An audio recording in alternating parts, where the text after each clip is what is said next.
Hey everyone, Coach Sullivan again with MJS Coaching Football.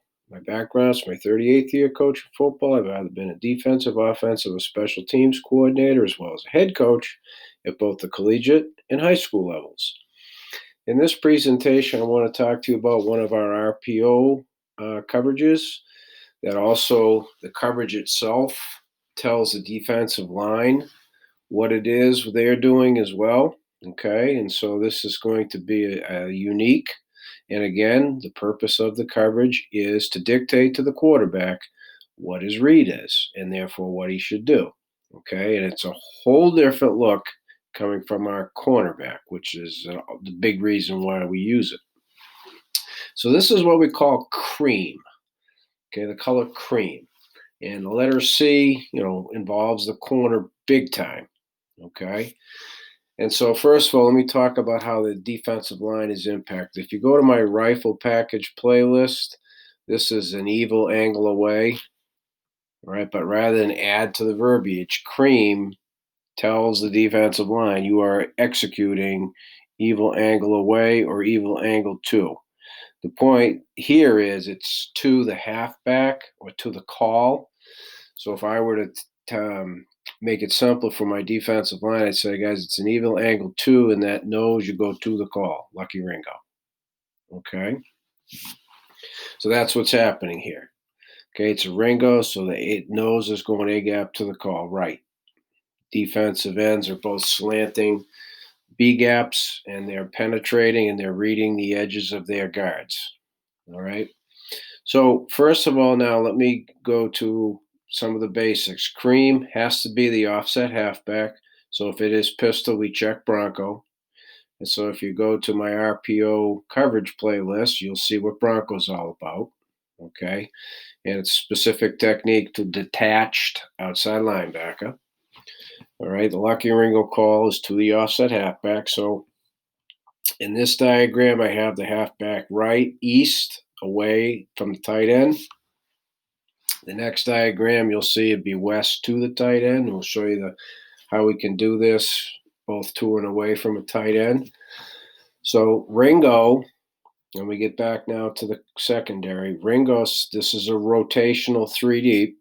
So Ringo equals Raja. On the snap, the free safety executes what we call a clamp technique, stays at 12-yard depth and keeping number one in front of him and outside of him, so he stays inside leverage, so he doesn't get beat on a skinny post in between him and the rotating whip who's in middle of third.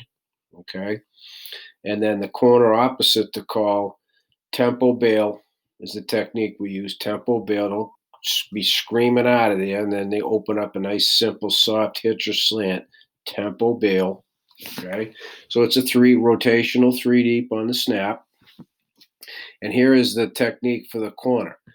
If you go to my 3-4 base playlist, we never have our corner have force, okay, unless it's a single width or it's a wing, okay, never.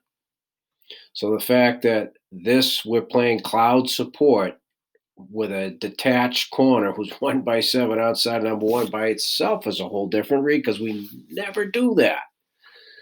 So the reason for the line coming in and getting upfield is on the snap of the football, he is screwing in. He's got force.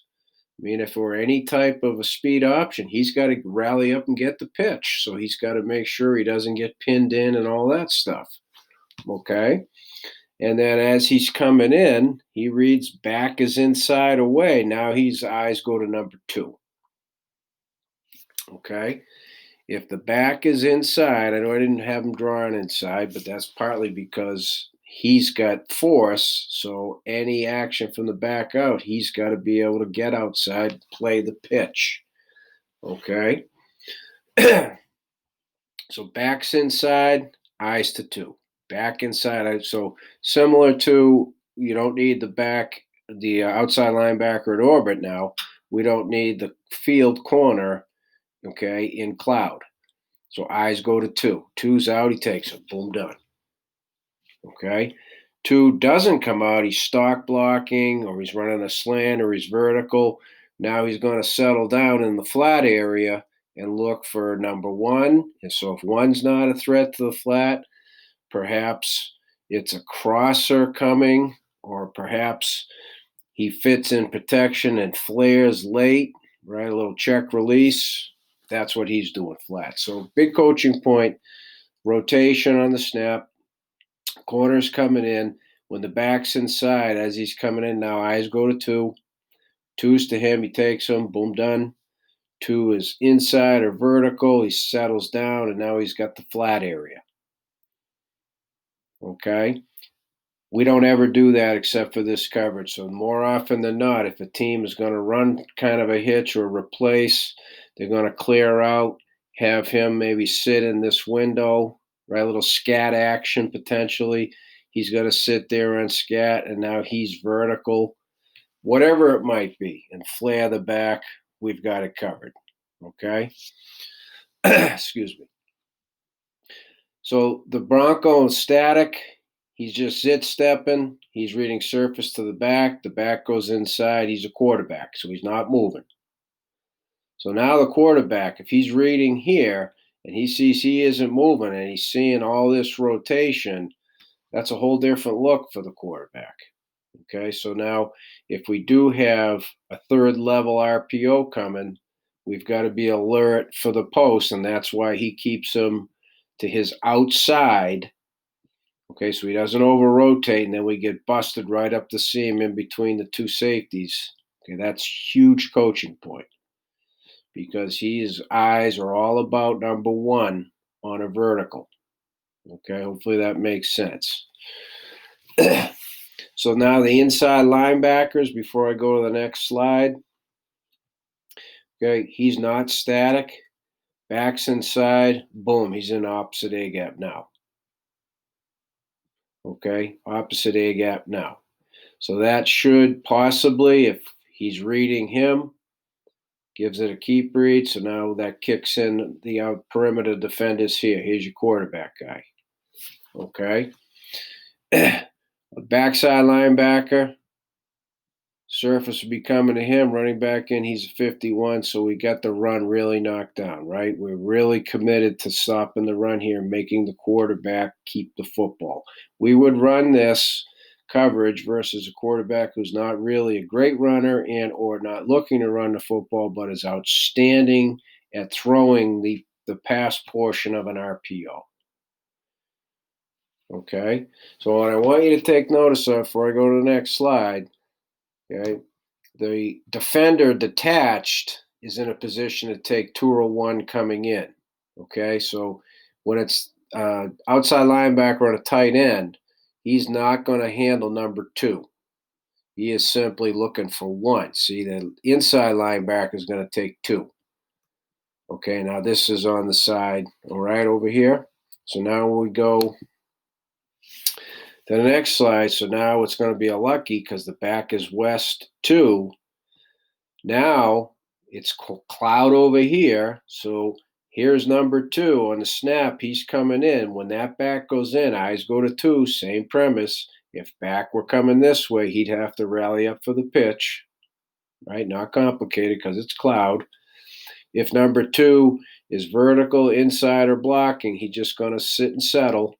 He'll take care of any hitch, can help get underneath the slant. Okay? Because he's number 1. See over here now, the inside linebacker is going to worry about 2. See now when you're on the side of the back, okay, you're the static guy still.